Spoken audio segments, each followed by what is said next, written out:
Hey guys, this is Preeti. Welcome back to my channel. Guys, आज हम बात करने वाले हैं 2021 release Indonesian horror film affliction के बारे में।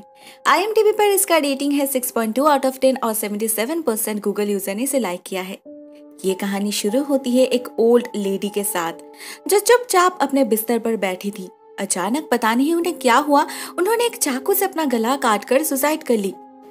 नेक्स्ट सीन में हम एक नीना नाम की लेडी से मिलते हैं जो अपने पति हसान और दोनों बच्चे के साथ जकार्ता शहर में रहती है। वो पहला वाला सीन इसका ही सपना था। वो ओल्ड लेडी नीना की माँ थी जिनकी हाल ही में मौत हुई है और उसके बाद से नीना ये सब अजीबोगरीब सपना देख रही है।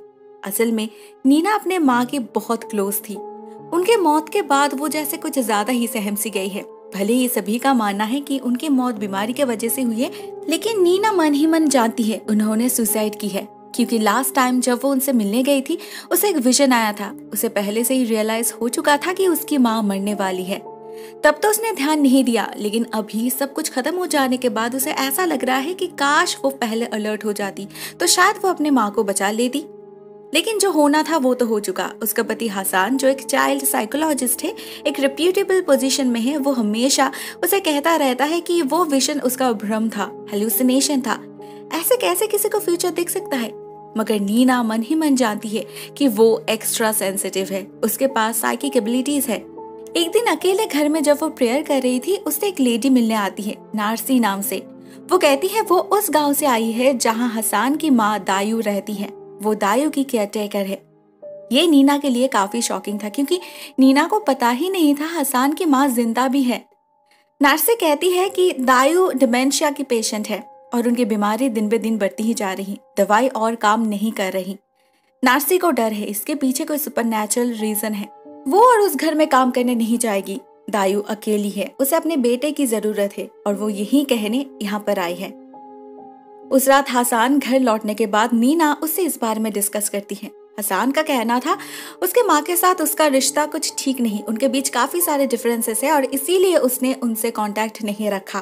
उसे उस गांव में लौटना नहीं था, किसी भी हाल में नहीं। वो अपने काम को लेकर एक्सक्यूज देने लगता है, लेकिन आखिरकार नीना उसे मना ही लेती है। वो लोग डिसाइड करते हैं वो जाकर दायू को अपने साथ ले आएंगे। इसी सोच के साथ वो लोग नेक्स्ट डे निकल पड़ते हैं उस गाँव की तरफ। ये गांव लोकेलिटी से काफी दूर एक सुनसान इलाके में है, जहां ज्यादा लोग भी नहीं रहते। हसान को अपनी माँ दिखती है बाहर एक पेड़ के पास, हाथ में चाकू लिए किसी को ढूंढते हुए, बिरबिराते हुए। हसान जब उनसे बात करने जाता है, पहले तो वो उसके तरफ देखती तक नहीं, सिर्फ कहती है सुना तुमने, एज़ इफ उन्हें कुछ स्पेशल सुनाई दे रहा था।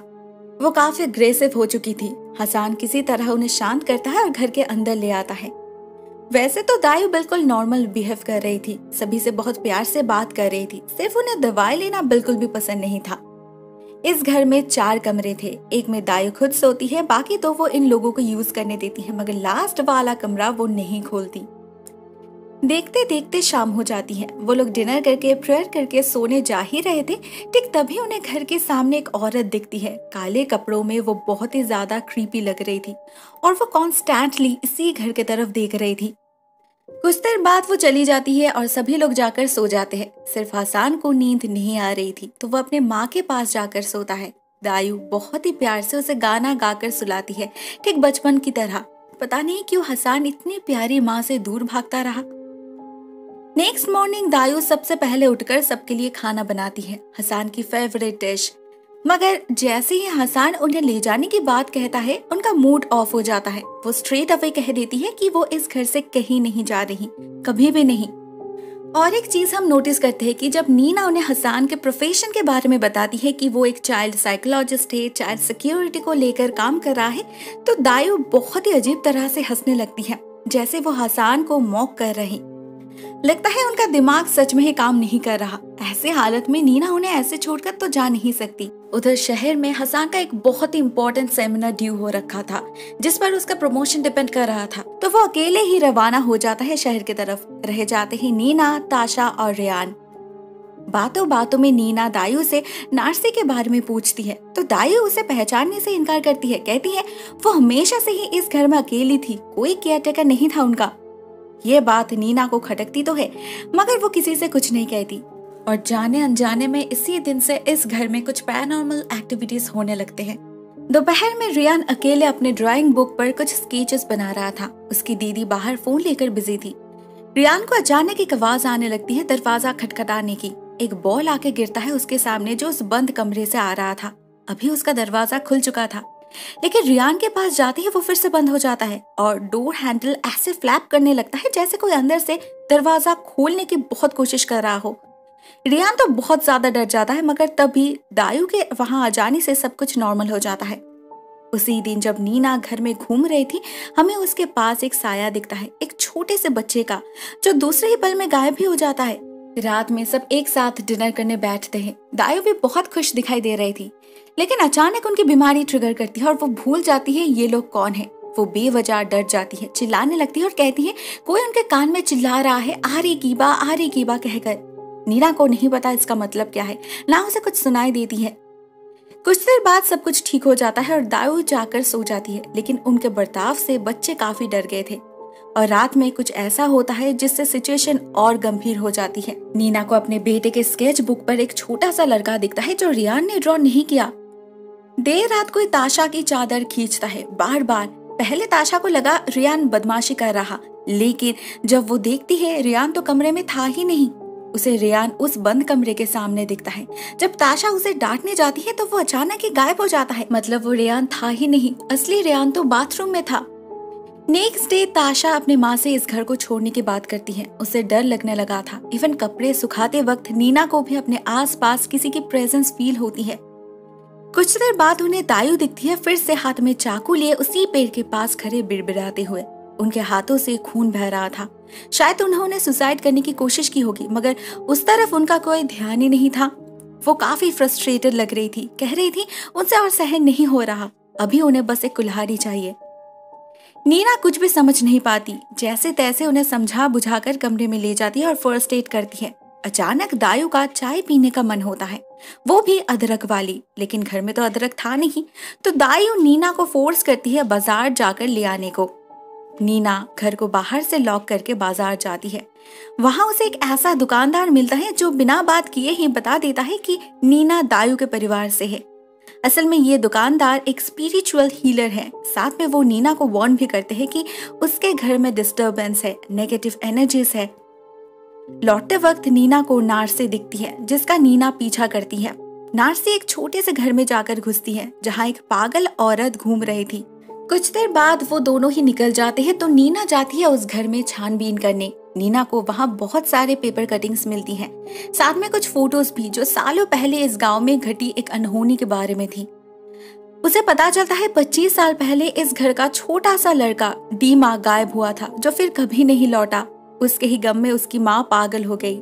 उन फोटोज से नीना पहचान पाती है कि ये पागल औरत ही हर रात उनके घर के आसपास मंडराती रहती है और ये नारसी इसी डीमा की बहन है। नीना एक पेपर कटिंग लेकर घर वापस आ जाती है। उसे हसान का मैसेज मिलता है, उसका सेमिनार बहुत अच्छा गया, शायद उसे प्रमोशन भी मिल जाए। बात बहुत खुशी की थी, लेकिन ये सब सुनकर खुश होने की जगह दायू कहती है हसान ये सब डिजर्व नहीं करता, एटलीस्ट इस फील्ड में तो नहीं। रात में नीना अजीब सा सपना देखती है। उसे भी आरी की बात सुनाई देने लगती है। कोई उसे चोक करने की कोशिश करता है। डर से नीना की नींद टूट जाती है। उसके कमरे का दरवाजा अपने आप ही खुल जाता है और चेक करने पर उसे घर के बाहर एक छोटा सा बच्चा नजर आता है। नीना को पहचानने में देर नहीं लगती कि ये तो डीमा है। उस घर में नीना ने उसके कई सारे फोटोज देखी थी। जब नीना टॉर्च लेकर बाहर जाती है, वो लड़का एकदम से ही उसके सामने आ जाता है। उसके आंखों से खून बह रहा था, उसका चेहरा बिल्कुल सफेद था। नीना बहुत ज्यादा डर जाती है, चिल्लाने लगती है। फॉर्चुनेटली तभी हसान घर वापस आ जाती है और नीना को संभाल लेते हैं। नीना उसे हकीकत समझाने की बहुत कोशिश करती है कि इस घर में कोई काला साया है जो दायू को परेशान कर रहा। आज नीना को भी वो दिखा, इवन बच्चे को भी। हो ना हो वो उसी बच्चे की आत्मा है, डीमा की। मगर हसान को लग रहा था ये भी नीना का कोई हेल्यूसिनेशन है, भ्रम है। लेकिन नारसी, वो तो कोई केयरटेकर नहीं बल्कि इस डीमा की बहन है, तो उसने क्यों झूठ कहा? उसकी माँ क्यों इस घर में आती रहती है? इस घर से उनका क्या कनेक्शन? इसका जवाब हसान के पास नहीं था। दायू की हालत भी दिन ब दिन बदतर होती जा रही थी, तो फाइनली हसान उस स्पिरिचुअल हीलर को घर बुलाने के लिए मान जाता है। वो हीलर आते हैं, एक काइंड ऑफ सेंस अरेंज की जाती है जिसमें दायु पोजेस्ड हो जाती है। जोर जोर से आरी कीबा कहकर चिल्लाने लगती है। कागज पर कुछ शब्द लिखती है, साथ में एक पेड़ का स्केच भी बनाती है। हसान को डर था उसके माँ के लिए इतना एक्साइटमेंट ठीक नहीं, तो वो बीच में ही इस प्रोसेस को बंद कर देता है। उसके मुताबिक उसकी माँ बीमार है अपने ओल्ड एज की वजह से, इस घर में कोई प्रॉब्लम नहीं। उसका काम बहुत ही ज्यादा हैम्पर हो रहा था, तो वो नेक्स्ट डे ही सभी को लेकर शहर वापस जाने का डिसाइड करता है। दायु नहीं आना चाहती तो ना आए, मगर नीना का मन नहीं मान रहा था। वो कॉन्स्टेंटली उन स्केचेस को देख रही थी, समझने की कोशिश कर रही थी।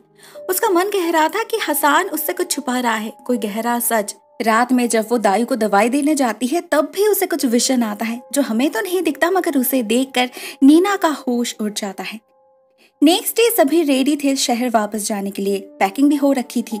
दायु तब भी सो रहे देखकर नीना जाती है उन्हें अलविदा कहने, मगर अंदर उसे दायु की लाश दिखती है। उन्होंने अपना हाथ काट कर सुसाइड कर ली थी। ऑब्वियसली उस दिन और वो लोग लौट नहीं सके। दायु को बरियल देकर नेक्स्ट डे लौटने का डिसाइड करते हैं, मगर नीना के दिमाग में शायद कुछ और चल रहा था। वो बंद कमरा अभी खुल चुका था। पता चलता है हसान बचपन में इसी कमरे में रहता था और इसी कमरे में छुपा था इस घर का राज। नीना को इस कमरे में कुछ ऐसा मिलता है जिससे उसे सारा मामला समझ आ जाता है। उसे अंदाजा लग जाता है कि वो बहुत अच्छा था, ऐसा नहीं होना चाहिए था। ये सब कहकर दायु क्या मीन करना चाहती थी। रात में जब सभी सो जाते हैं, नीना एक कुल्हाड़ी लेकर उस पेड़ के पास जा पहुंचती है जहां दायु हमेशा जाती थी। उस जमीन की खुदाई करती है और अंदर उसे जो दिखता है उससे उसकी आंखें फटी की फटी रह जाती है। अंदर एक कंकाल था।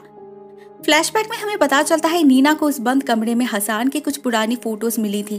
उसके साथ उसके कई दोस्त भी थे, जिसमें से एक था डीमा, लेकिन हसान ने हमेशा उसे पहचानने से इनकार किया है। दायु जब अपने आप में नहीं रहती थी तब उसे किसी की रोने की आवाज सुनाई देती थी। अक्सर वो उस पेड़ के पास जाके खुदाई करने की बात करती थी। साथ में इस घर में डीमा की आत्मा दिखाई देना, इसका कुछ तो मतलब होगा। फाइनली जब नीना दायु के कागज पर लिखे लेटर्स को जोड़ती है, उसे मिलता है आरा किबलत। दायु डिल्यूशन में इसे ही आरी कीबा कहती थी। आरा किबलत का मतलब होता है जिस दिशा फेस करके इस्लामिक रिलीजन में प्रेयर की जाती है। इस घर में वो इसी पेड़ के पास थी। पहले दिन ही प्रेयर करते वक्त दायु ने नीना को बताई थी। नीना को 2 और 2 मिलाकर 4 बनाने में ज्यादा वक्त नहीं लगता, और उसका शक कितना सही था वो तो उसे अपने सामने ही दिख रहा है। ये डीमा का कंकाल है जो 25 साल से यहाँ पर दफन है। खुदाई की आवाज से हसान की नींद भी टूट चुकी थी। फाइनली वो सच को एडमिट कर ही लेता है। हमें पता चलता है बचपन में डीमा उसका बेस्ट फ्रेंड हुआ करता था और दायु का लाडला भी। दायु उसे भी हसान की ही तरह प्यार करती थी, लेकिन हसान को ज्यादा दिन ये सहन नहीं हुआ। उसे लगा डीमा को ज्यादा प्यार मिल रहा है, तो एक दिन एक छोटी सी बात पे उसने डीमा का खून कर दिया चाकू से। दायु अपने बेटे को प्रोटेक्ट करना चाहती थी, इसीलिए उन्होंने चुपचाप उस लाश को इस पेड़ के नीचे छुपा दिया। जब डीमा की माँ आई उनसे पूछने, तो उन्होंने कुछ भी जानने से इनकार किया। दिन बीतते गए, हसान बड़ा होता गया, लेकिन वो इस बात को कभी भूल नहीं पाया। इस घर में उसे सफोकेशन फील होने लगा, इसीलिए वो शहर भाग गया। वहाँ एक नया जीवन शुरू किया और इसीलिए वो इस घर में लौटना नहीं चाहता था। मगर शायद नार्से और उसके माँ को उसी हीलर से पता चल चुका था कि डीमा के स्पिरिट इसी घर में कहीं गए थे। शक तो उन्हें पहले से ही था, मगर सबूत के बिना वो कुछ नहीं कर पाए। जब दायु बीमार पड़ने लगी, उसके अजीबोगरीब बातों से उनका शक फिर से जाग गया। इसीलिए सच को जानने के लिए नार्सी ने उसे घर आने पे मजबूर कर दिया। यहाँ तक तो फिर भी नीना उसकी हालत समझ रही थी, मगर उसे ये समझ नहीं आ रहा था कि हसान ने अपनी माँ को क्यों मारा। हाँ, उसने ही दायु का खून किया था, जो नीना को विजन में पहले ही दिख चुका था। असल में हसान उस सेंस के बाद डर गया था। उसे लगा उसकी माँ और सच को छुपा नहीं सकती, वो बोल देगी और उसकी जिंदगी, उसका करियर, सब कुछ खत्म हो जाएगा। इसीलिए उसने दायु को मार डाला। नीना अपने पति के इस रूप को पहचान ही नहीं पा रही थी। वो डीमा की लाश को प्रॉपर बरियल देने की डिसाइड करती है। हसान को फोर्स करती है डीमा के घर में इन्फॉर्म करने के लिए, जो सरप्राइजिंगली हसान मान भी लेता है। लेकिन ये तो सिर्फ उसका दिखावा था। वो अपने राज को छुपाने के लिए नीना को मार कर बेहोश कर देता है, मगर खुद भी बच नहीं सका। उसे डीमा की आत्मा परेशान करने लगती है, जिसके शौक में वो खुद भी बेहोश हो जाता है। कुछ देर बाद नीना का होश लौट आता है। वो समझ चुकी थी इस घर में उसकी जान खतरे में है, तो वो जल्दी से अपने बच्चे को लेकर भागने की कोशिश करती है, मगर भाग नहीं पाती। इसी बीच हसान का होश लौट आता है और वो नीना को जान से मारने की कोशिश करता है। नीना का दम घुटने लगा था, उसकी सांसें रुकने ही वाली थी। बस ठीक तभी नार्सी आकर उसे बचा लेती है, हसान पर हमला करके मार डालती है उसे। शायद रोज की तरह आज भी डीमा की माँ आई थी इस घर के बाहर और उनके पीछे पीछे आई थी नार्सी। तभी शायद उन्हें सच का पता चल गया होगा। वैसे भी अगर वो आज नहीं आती तो शायद नीना भी जिंदा नहीं बच पाती। एंडिंग सीन में हम नीना को डीमा के ग्रह पर फूल चढ़ाते हुए देखते हैं, मतलब उसे प्रॉपर बरियल मिल चुकी है, तो शायद अभी इसके आत्मा को भी मुक्ति मिल जाएगी। दी एंड। दोस्तों ऑनेस्टली मुझे कहानी काफी ज्यादा पसंद आई। आपको ये वीडियो कैसी लगी कमेंट सेक्शन में जरूर बताना। आज के लिए बस इतना ही दोस्तों, thank you so much for watching this video. बहुत जल्द मिलते हैं एक और नए वीडियो के साथ, तब तक के लिए टेक केयर, टाटा।